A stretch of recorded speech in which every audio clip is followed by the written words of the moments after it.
dan selamat sejahtera. Pernahkah tuan-tuan mendengar apa itu ergonomik? Membawa maksud manusia atau kerja, manakala nomos membawa maksud kajian. Oleh itu, ergonomik membawa maksud bagaimana menyesuaikan keperluan kerja mengikut keupayaan dan kebolehan manusia.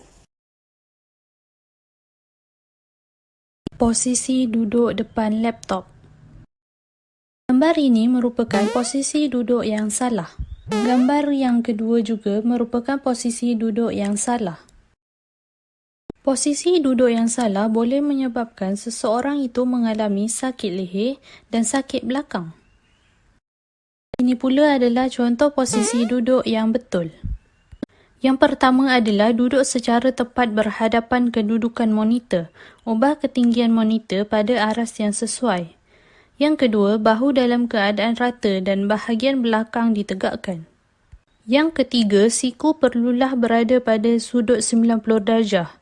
Yang keempat, pergelangan tangan diletakkan rata dan posisi tegak. Yang kelima, lutut perlulah dibengkokkan pada sudut 90 darjah. Dan yang terakhir, yang keenam, kedua-dua kaki rata di atas lantai.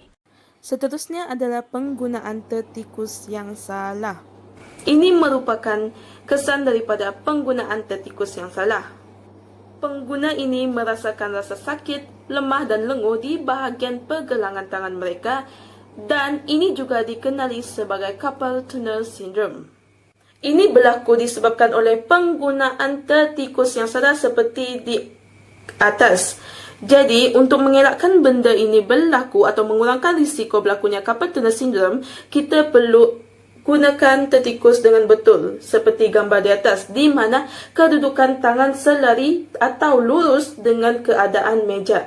Selain menggunakan kaedah yang betul, kita juga boleh menggunakan kaedah ini iaitu menggunakan kedua-dua tangan kita secara bergilir, menggunakan mouse di kanan dan di kiri kita. Jadi, ia akan mengurangkan risiko rasa sakit di bahagian tangan kita.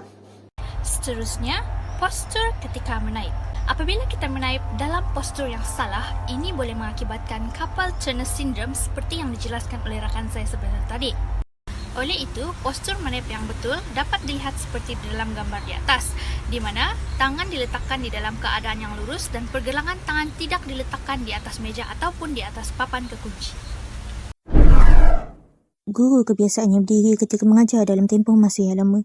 Keadaan ini sering dianggap remeh kerana ianya tidak begitu penting dan tidak menjejaskan proses pembelajaran. Namun, ramai yang tidak menyedari akan hazard yang mungkin berlaku kepada guru akibat berdiri terlalu lama. Bahaya paling serius berdiri terlalu lama ialah berlakunya penyakit jantung. Ini kerana berdiri terlalu lama boleh mengganggu aliran darah kembali dari kaki ke jantung akibat proses graviti. Aliran darah ke jantung akan terganggu dan menyebabkan serangan jantung. Selain itu, penyakit vena varicose atau urat bersimpul boleh berlaku akibat berdiri terlalu lama. Ia kerana darah di kaki akan berkumpul di dalam urat dalam jangka masa tertentu. Ini akan menyebabkan saluran darah mengembang.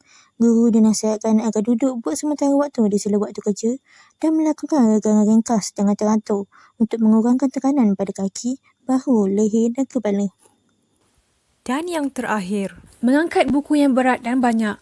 Kita sedia maklum bahawa guru-guru sudah pasti mempunyai buku-buku pelajar yang sudah disemak dan juga buku-buku lain untuk dibawa ke kelas. Jika guru-guru kerap mengangkat dan membawa sendiri, buku-buku yang banyak ini sudah pasti memberi kesan dan menyebabkan kesakitan seperti myalgia, iaitu sakit otot, sakit tulang belakang, puasir, kejatuhan puning kecing dan lebih membahayakan lagi terutamanya kepada guru wanita, iaitu peranakan jatuh pada peringkat awal.